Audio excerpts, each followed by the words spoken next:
Alors, chers amis, ce samedi, premier samedi du mois, nous prions pour les vocations. Et donc, il m'incombe apparemment de vous faire prier pour les vocations. Alors, loin de moi l'idée de diriger votre prière en quoi que ce soit. Continuez à prier tout court, déjà, pour commencer.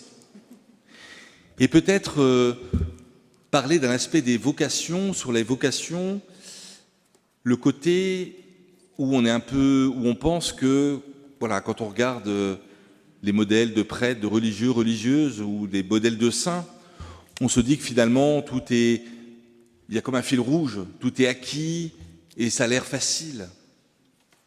Et en relisant encore une deuxième fois aujourd'hui l'Évangile, puisque ce matin déjà j'ai eu la joie de prêcher sur cet Évangile en paroisse, peut-être un point important, l'apparente méconnaissance de Philippe, de Jacques, des apôtres finalement sur Jésus. Quand on lit l'Évangile, on voit Philippe qui pose cette question, « Mais Seigneur, montre-nous le Père » et Jésus qui lui répond, « Mais comment, tu ne me connais pas ?» Les apôtres, les disciples, et encore plus les apôtres nommés par Jésus lui-même parmi les disciples, qui ont fréquenté Jésus pendant 1 an, 3 ans, selon les chronologies des évangiles, qui ont vécu avec lui, l'ont entendu, ont eu le droit à une catéchèse privée de la part de Jésus. Comment on aimerait que Jésus nous fasse une catéchèse comme il le faisait aux apôtres. Et vous voyez, à la fin, ils comprennent toujours pas. Si vous relisez l'évangile de Marc et les 3 annonces de la Passion déjà dans l'évangile de Marc, on s'aperçoit que les apôtres, finalement, ils percutent pas, ils ne comprennent pas. Donc combien pour nous-mêmes, ça peut être compliqué.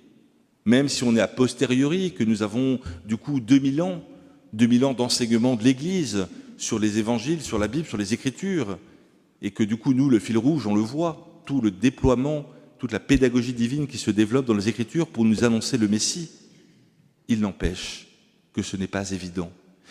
Et peut-être garder ça en tête quand on prie pour les vocations et quand des jeunes veulent se posent la question de la vocation religieuse ou la vocation de prêtre. Tout n'est pas acquis. Et en fait, le chemin est long, on le sait bien. Mais c'est bien de se le redire et que nous avons toute notre vie, finalement, pour suivre le Christ et conformer notre cœur à ce qu'il veut. Ainsi donc, le Christ nous invite à cette méditation. Et deuxième point aussi, nous sommes plusieurs prêtres à être allés en Turquie pour un pèlerinage, pour les 1700 ans du concile Nicée-Constantinople, qui nous rappelle la nature divine et humaine du Christ. Et vous voyez, cela se développe dans l'Évangile. Finalement, Jean nous le redit par la bouche même du Seigneur qui dit « Je suis dans le Père et le Père est en moi ». Les choses pourraient paraître assez claires en lisant l'Évangile. Et pourtant, que de querelles au début de l'Église, avec les différents conciles, et encore maintenant, on voit bien les différents courants, même théologiques, comme quoi rien n'est acquis. Et c'est à la fois ce qui peut nous faire peur, mais en même temps la beauté aussi de tout cela, à savoir que notre foi n'est pas figée. C'est une foi en perpétuel mouvement. Et si nous ne nous posons jamais de questions, peut-être faut-il alors se poser la question, justement, peut-être d'une stérilité de notre foi.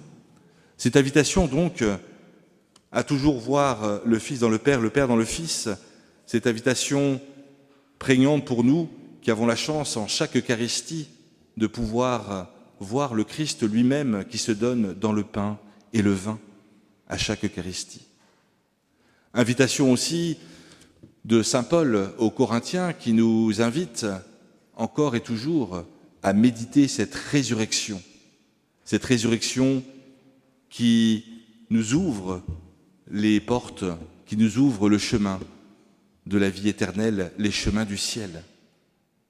Ainsi donc, chers amis, dans cette prière pour les vocations, demandons au Seigneur qu'il suscite des cœurs pour avoir des prêtres, des religieux, des religieuses, mais il ne faut pas oublier aussi la vocation de père et mère de famille. Parce que, vous voyez, une vocation naît dans un terreau fertile, Alors bien sûr qu'on a toujours des exemples de jeunes convertis qui s'engagent à fond dans l'Église, mais l'expérience, en tout cas pour moi au séminaire, c'est que les vocations solides naissent quand même dans des familles chrétiennes solides. Donc ne vous inquiétez pas, ne pleurez pas si vous n'avez pas de fils ou de filles prêtres ou religieux, religieuses. L'important, c'est d'abord le message, l'enseignement, l'éducation chrétienne que vous donnez à vos enfants, et cela peut porter du fruit plus tard, la génération d'après. Et on peut être surpris de voir des familles chrétiennes avec 10 enfants, aucun soit religieux, une famille avec 3 enfants où les 3 sont soit prêtres ou religieux, religieuses. Le Seigneur appelle où il veut, comme il veut, mais ce qui est important, c'est l'enracinement des vocations dans un terreau fertile de foi, de prière en famille. Et n'ayons pas peur, ne jugeons pas la prière en famille, bien sûr qu'elle n'est pas évidente, mais c'est là que se joue, à mon avis, à mon humble avis, se joue justement ce désir de vocation, ou du moins l'éclosion de vocation dans le cœur des jeunes. Aussi, frères et sœurs, demandons au Seigneur qu'il continue à susciter des vocations, mais surtout qu'il continue à susciter en nous la foi en la résurrection, la foi en Jésus-Christ, qui peut ouvrir le chemin de la vie éternelle et le chemin de ses vocations.